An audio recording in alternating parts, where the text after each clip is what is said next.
Hey everyone, welcome to Buzzing About Romance, a quick shot of romance. I am Becky, and joining me for this episode is Amanda. Hi, Amanda.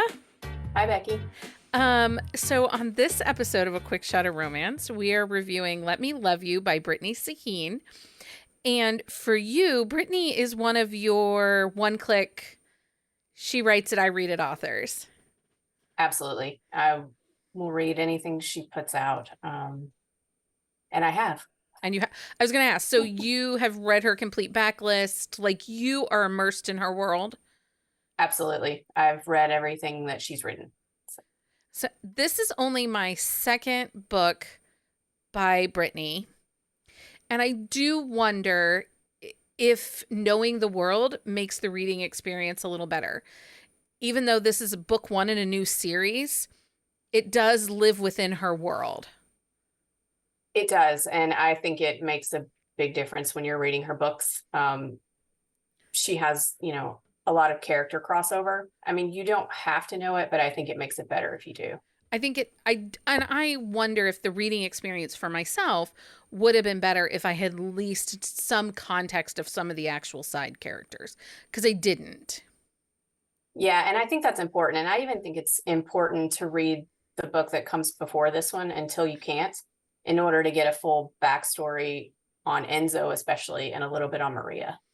So actually, Leah and Lindsay did a quick shot on that book. I think late last year. It might have been earlier this year. I can't remember when it was. But I will link it in our show notes. So this is only the second time I've read Brittainy Sahin. This is also book one in a new series that she has with Montlake. Yes, that's correct. And it's also her first trad published book. Okay. Ever. That's exciting for her. Yeah. Okay, so we'll link the synopsis of this book in our on-the-shelf show notes at buzzingaboutromance.com. The release date for this is October the 10th October 10th, 2023. I don't know why that was so difficult for me. And we are going to keep this relatively spoiler-free, but it will not release till it'll be about 3 to 4 weeks after release. But we will keep it spoiler-free since it's kind of a new release. The tropes in this book are age gap, romantic suspense, second chance, friends to lovers. There is a mutual pining happening between the two of them. There is, for a long time. And then it's a single mom. And then, so I'm going to ask you this. As I was reading this, because Enzo himself is kind of holding on to some secrets. He keeps his cards pretty close to his chest. He does.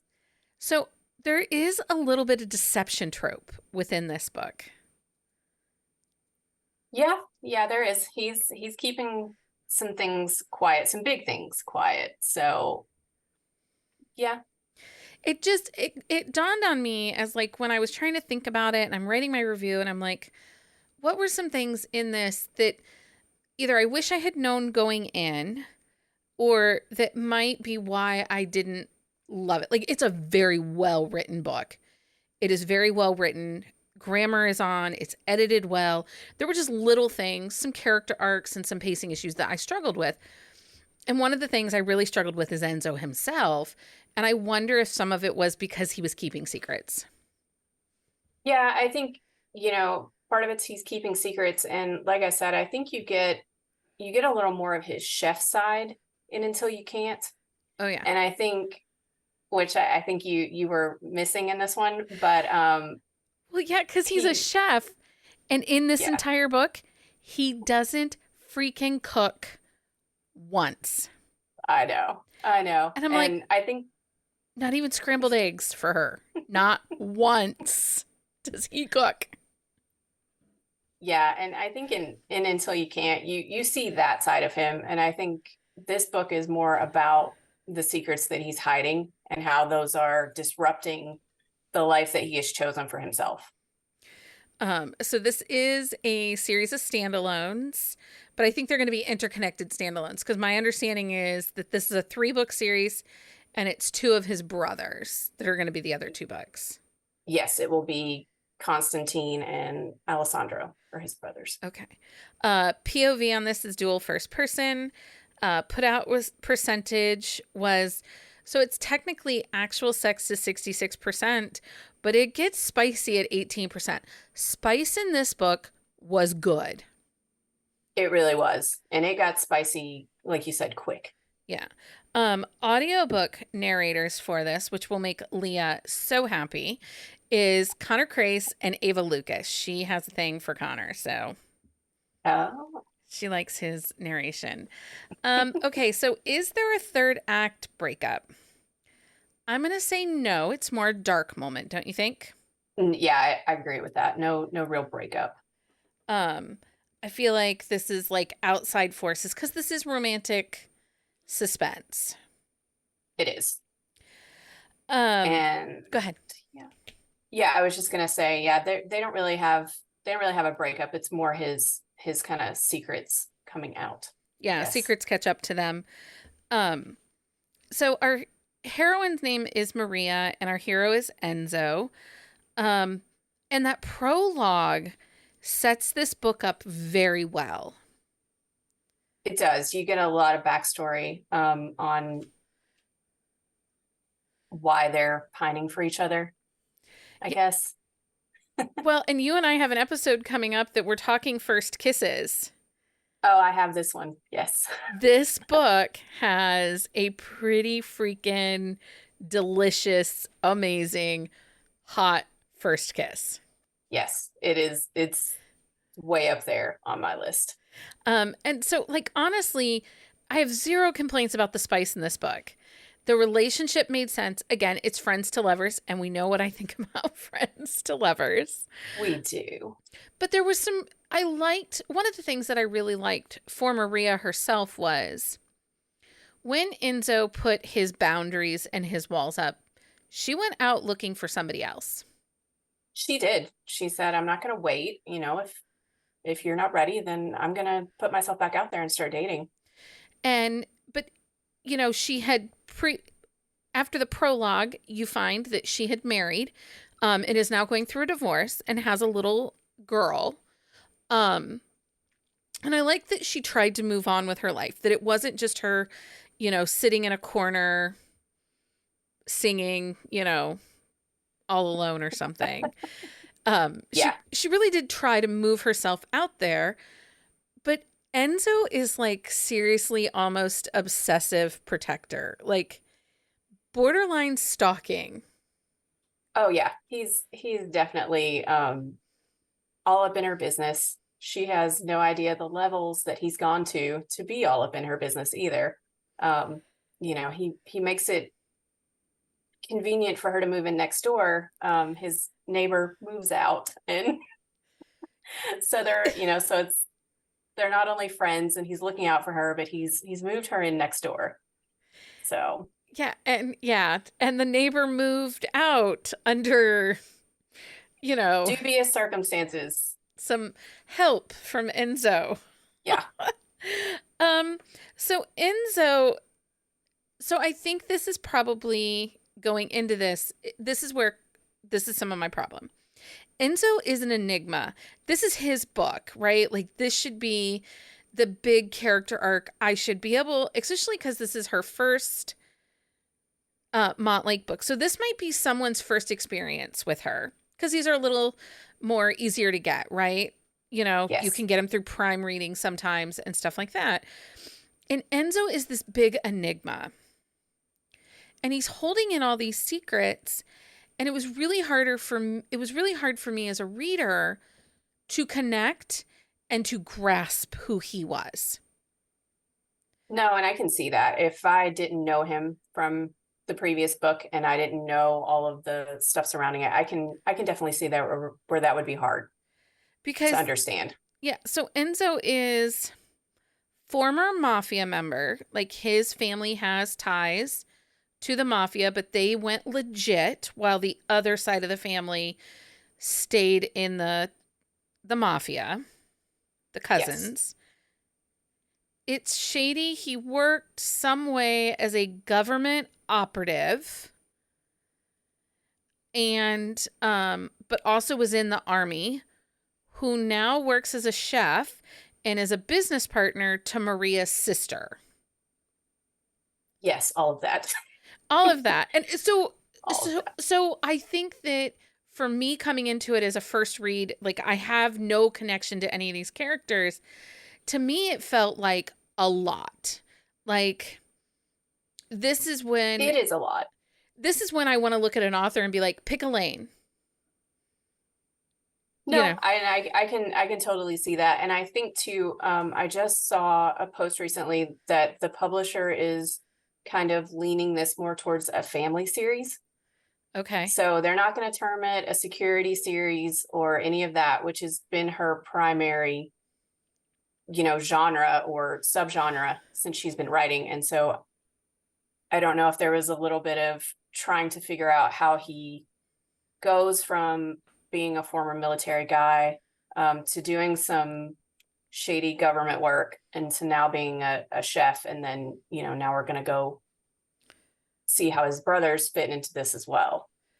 So So it was a lot. it it was, and you kind of expect that because there's got to be some world building, Mhm. But it was there was a lot of muddy water moments where I felt like I had to kind of figure out what lane we were going, and I do like how the prologue is 6 years previous to what's happening, so that gives time for Maria to mature, for Enzo to kind of establish himself as the chef in Charleston, right? They're in Charleston, Charlotte. Charlotte, Charlotte. Yeah. Charlotte, North Carolina, and in this moment, Maria's divorce is pretty much final. We find that it's final with help from Enzo. Enzo. Um, but it's also a matter that they think Enzo's past in the mafia and his government work is catching up to him and putting Maria in danger. And he is absolutely like growly, possessive, protect her at all cost hero. Oh yeah, he's completely over the top, just wanting to make her safe, her and her daughter. So he definitely like goes all out, and I enjoy that. No, I really liked that. That characteristic was fine with me, and I liked Yeah. how as things are unfolding and there's like his brothers kind of flirt with her and the ex does some things, I like that he was over the top growly, like, back off, Yeah. she's mine kind of feel. um One of the things that I really liked in the book was I felt like the chemistry was almost like you could almost taste the chemistry between these two. Like it was just there and it jumped off the pages. Yeah, it was that. I think I said that at one point. I was like, this just like leaps off the page. Like there's so much push and pull, and like you said, it doesn't actually like technically pop until later. And I was seriously, I was like, this man has to have the biggest case of blue balls on the planet. Coitus Like for interruptus. Coitus interruptus, like non-stop.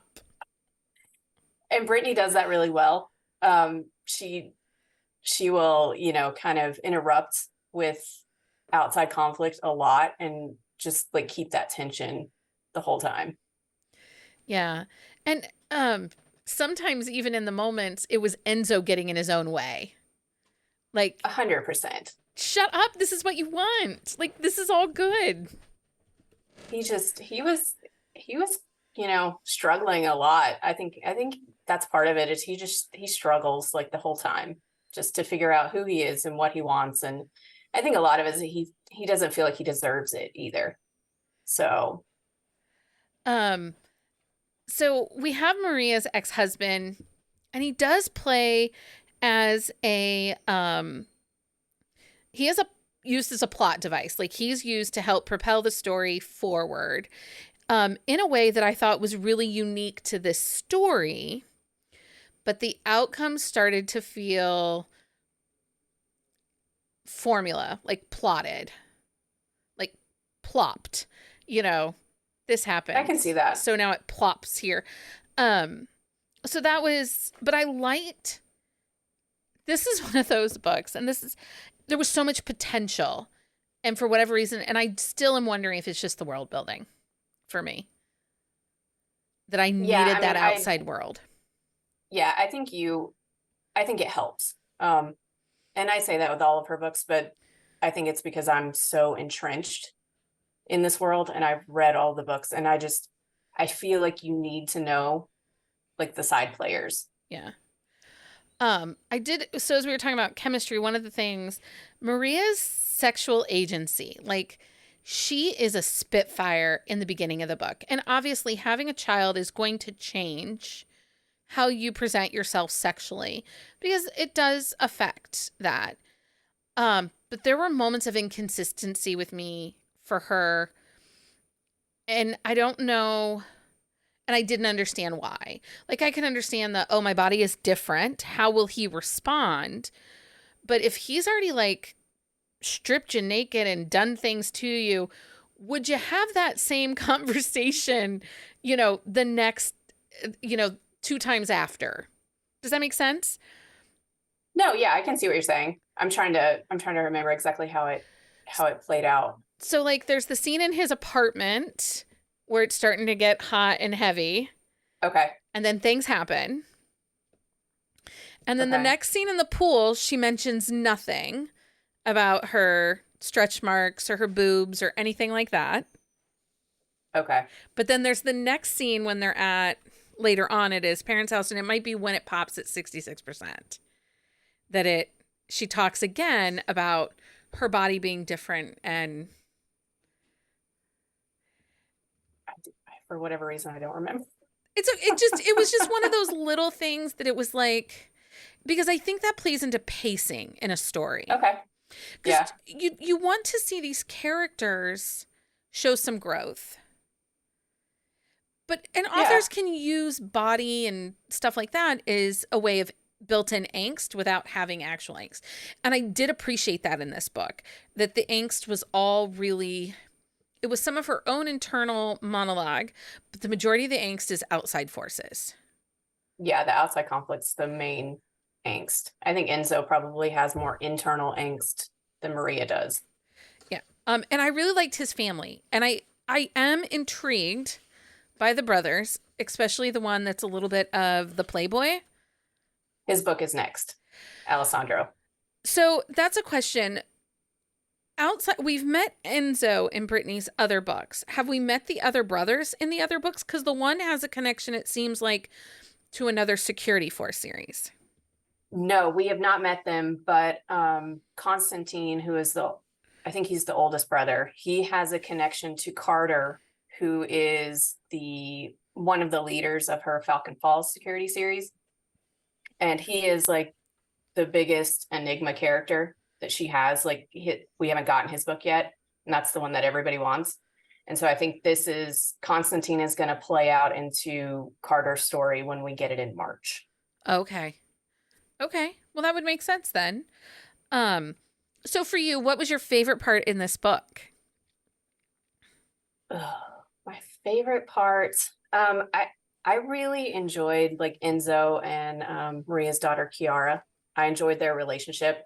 So even when she's like going to go out on a date, like he's going to watch Kiara for her. Yeah. So he has this relationship with her daughter that is outside of his relationship with Maria. And that was kind of like just got me in my feels a little bit. And then I think other than that was probably the first kiss. That was a hot first kiss. It was. So what is it in these books for you with Brittainy Sahin's world that really resonates with you? Because you're a big romantic suspense reader. And you and I actually have similar histories in romantic suspense probably 2018. And then we veer off a little bit. And yeah, you found like Brittany and Susan and Riley. So what is it about Brittany's books that just draw you in? So when I got my Kindle, I took a big break from suspense outside of Nora Roberts' books, and I went straight paranormal. like fantasy for a while. And I was kind of like, well, I need to get back into some kind of suspense books. And Amazon actually kept putting Brittany's first stealth ops book on my ad on my screen. Okay. And I was like, okay, I'm gonna read this one day. And then finally I read it, and I just connected on a really deep level with her characters. She has like like I said, a way of like drawing you into like the whole world. So I started with her stealth ops, and I got through that series. I think it was complete up to maybe like 6 or 7 books. And then I went back and read her previous books, and they don't all interconnect like on top of each other, but there's like little Easter eggs in each one. And so I just found myself like searching for it in the previous books. And it was just the way they all connected together. And the guys are really big protectors. And she has a lot of female characters that are really strong as well. So she does she has a couple that are FBI agents. She has one that's a CIA agent. She has really strong female characters that, kind of stand up really well to the protective characters. And I don't know.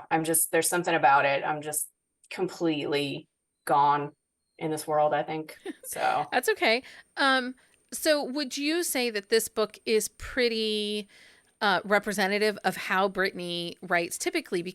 And the reason I bring it up is this is her first trad pub book, and we often are critical of trad pub books that they get this kind of, we like to call it the trad pub sheen, where the voice seems to change a little bit. But do you feel that Let Me Love You was a really good example of how Brittainy writes? I think it was a good example in terms of the plot and suspense and the things that were going on. I think, Enzo was just a little bit different, because I think it's like that play from him going former military kind of situation to a more contemporary role. And I don't know if that was, I don't know if that had anything to do with the publishing, but I thought it was a little different. A little different of a disconnect. Okay. Anything else anybody should know about this book? It will be available in Kindle Unlimited, so you guys can grab it there. Yes, it will be available in Kindle Unlimited. And I think it's like the add-on for Audible for the $7. They were running a deal where it was like $1 to add it on, but I don't know how long that was running. That might be just through like the first 10 days of release. Yeah, it might have been. I can't remember what the deal was, but yeah, it is available in Audible as well. No, I honestly, I would suggest reading Until You Can't first. Okay. If you want a deeper understanding of Enzo before you go into this one. Okay. Thanks for hanging out with me and talking Let Me Love You by Brittainy Sahin. Thanks for having me. Anytime. Until next time, everyone, happy reading. Find us on Instagram at Buzzing About Romance or on Twitter at Buzzing Romance. If you like the podcast, please leave a review. If you'd like to support us directly, join the Bookcase and Coffee Patreon and receive exclusive content only available to Patreon members. Check out bookcaseandcoffee.com for our on-the-shelf show notes.